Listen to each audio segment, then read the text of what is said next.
न्यायनिर्णय कंसात दिनांक 8/9/2023 कंसबंद परिच्छेद प्रस्तुतचा खटला आरोपी विरुद्ध भारतीय दंड संहिता 324, 323, 504 व 506 अन्वये ठेवण्यात आलेल्या आरोपांकरिता चालविण्यात आला। परिच्छेद अभियोग पक्षाचे थोडक्यात कथन खालीलप्रमाणे।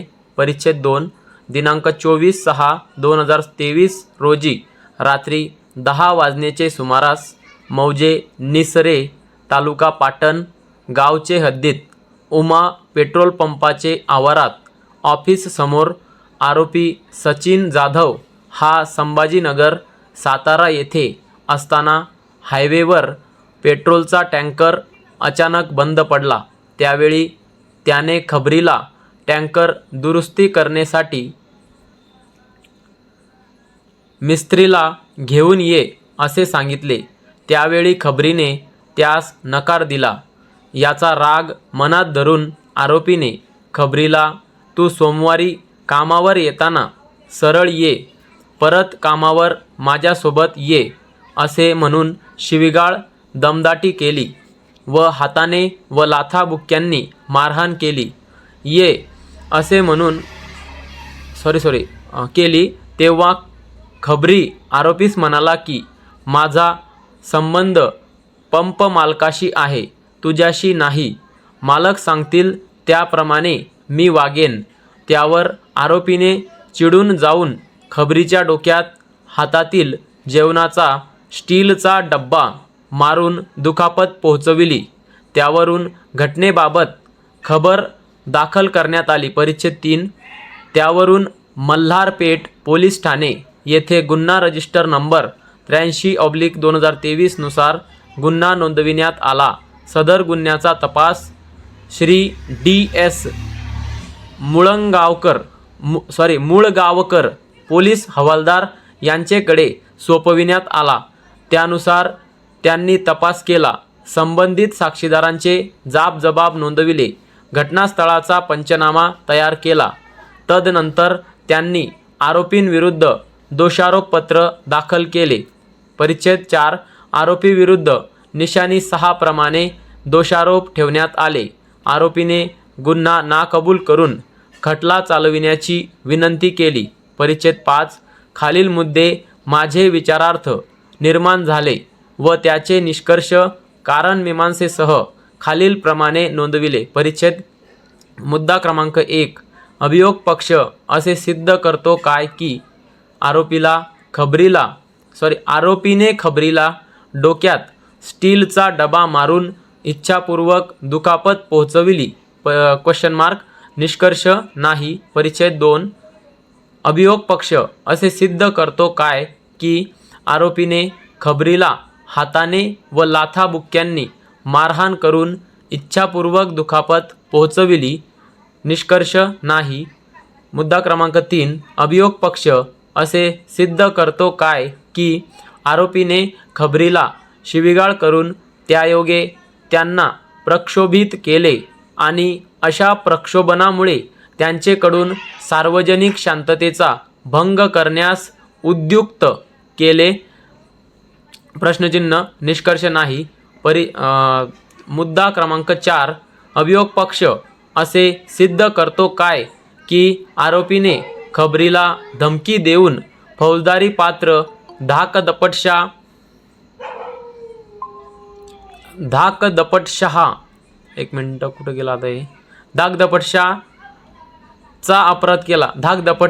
अपराध केला? निष्कर्ष नाही। आदेश क्रमांक 5 आदेश काय आदेश नाही ते मुद्दा क्रमांक 5 आदेश काय? निष्कर्ष अंतिम आदेशाप्रमाणे। परिच्छेद कारण मीमांसा परिच्छेद 6 आरोपी विरुद्ध गुन्हा शाबित करण्यासाठी अभियोग पक्षातर्फे खबरी साक्षीदार क्रमांक 1 विकास आनंदराव गायकवाड यांना निशाणी 11 अन्वये तपासले आहे। अभिलेखावरील वस्तुस्थिती पाहता अभियोग पक्षाचा पुरावा बंद करण्यात आला। परिच्छेद 7 आरोपी विरुद्ध कोणताही गुन्हा सदृश पुरावा अभिलेखावर न आल्याने आरोपीचे फौजदारी प्रक्रिया संहिता कलम 313 कंसात 1 दुसऱ्या कंसात ब अन्वयेचा जबाब नोंदविण्यात आला नाही. दोन्ही बाजूंचा युक्तिवाद ऐकला. परिच्छेद मुद्दे क्रमांक 1 ते 4 करिता. परिच्छेद 8 खबरी विकास आनंदराव गायकवाड साक्षीदार क्रमांक 1 यांनी त्यांच्या सरतपासात असे सांगितले आहे की दिनांक 24/6/2023 रोजी त्यांची व आरोपीची किरकोळ कारणांवरून बाचाबाची झाली होती. त्यांनी आरोपीविरुद्ध गैरसमजुतीतून खबर दाखल केली होती. त्यांना खबर दाखविण्यात आली, परंतु त्यांनी खबरीतील मजकूर माहीत नसल्याचे कथन केले. परिच्छेद विकास गायकवाड कंसात साक्षीदार क्रमांक 1 यांनी त्यांच्या सरतपासात अभियोग पक्षास सहाय्य होईल असे पुरावा असे दिलंय तिथं असा पाहिजे असा पुरावा न दिल्यामुळे सरकारी वकिलांनी त्यांना उलट तपासात विचारता येणाऱ्या प्रश्नांच्या स्वरूपातील प्रश्ने विचारली, परंतु काहीही निष्पन्न झाले नाही. विकास गायकवाड कंसात साक्षीदार क्रमांक 1 यांच्या पुराव्या अन्वये खबरच साबित झालेली नाही. अभियोग पक्षातर्फे तपासण्यात आलेल्या खबरीने आरोपीने त्याला स्टीलच्या डब्याने मारहाण करून इच्छापूर्वक दुखापत केली, तसेच शिवीगाळ केली व दमदाटी केली असे कोठेही सांगितले नाही.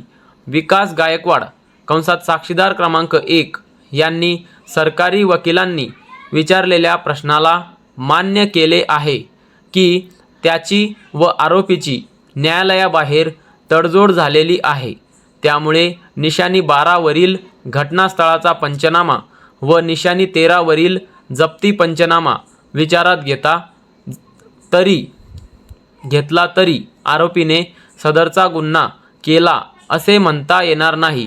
एकंदरीत उपरोक्त कारणांमुळे आरोपीविरुद्ध कोणताही पुरावा अभिलेखावर आलेला नाही. परिच्छेद 10 खबरी यांच्या कथनावरून आरोपीचा गुन्ह्यातील सहभागाविषयी संशय निर्माण होतो. तसेच सदर साक्षीदाराच्या पुराव्यामध्ये आरोपीने त्याला स्टीलच्या डब्याने मारहाण करून इच्छापूर्वक दुखापत केली, तसेच शिवीगाळ व दमदाटी केली असा कोणताही पुरावा न्यायालयासमोर आलेला नाही.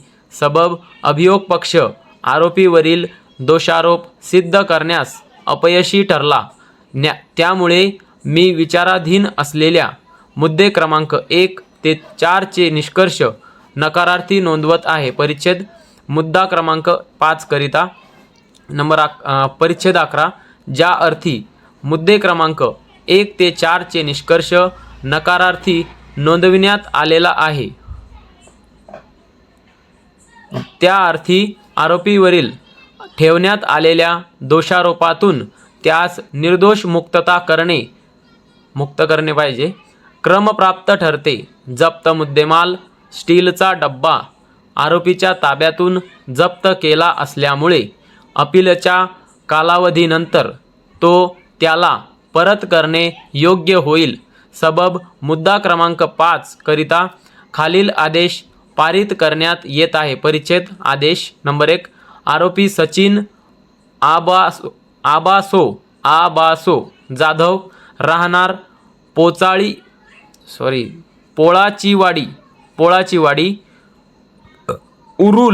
उरुल तालुका पाटण यांची फौजदारी प्रक्रिया संहिता 1973 चे कलम 248 कंसात 1 अन्वये भारतीय दंडविधान 1860 चे कलम 324, 323, 504, 506 च्या दोषारोपातून निर्दोष मुक्तता करण्यात येते. परिच्छेद 2 आदेश 2 आरोपीने प्रकरणात मूळतः दाखल केलेला वैयक्तिक जात मुचलका व जामीन कदबा रद्द करण्यात येत आहे. परिच्छेद 3 आदेश 3 जप्त मुद्देमाल स्टीलचा डब्बा अपीलाचा कालावधी संपल्यानंतर आरोपीस परत करण्यात यावा. आदेश 4 फौजदारी प्रक्रिया संहिता 1973 चे कलम 437 अ च्या पूर्ततेकरिता आरोपीने रक्कम रुपये 15,000 कंसात अक्षरी रक्कम रुपये 15,000 केवळ कंस बंद वैयक्तिक जात मुचलका व जामीन कदबा न्यायालयात दाखल करावे कंसात न्याय निर्णय खुल्या न्यायालयात घोषित करण्यात आला कंस बंद पाटण दिनांक 8/9/2023 कंसात PD भिरडे कंस बंद न्यायदंडाधिकारी प्रथम वर्ग पाटण स्टॉप।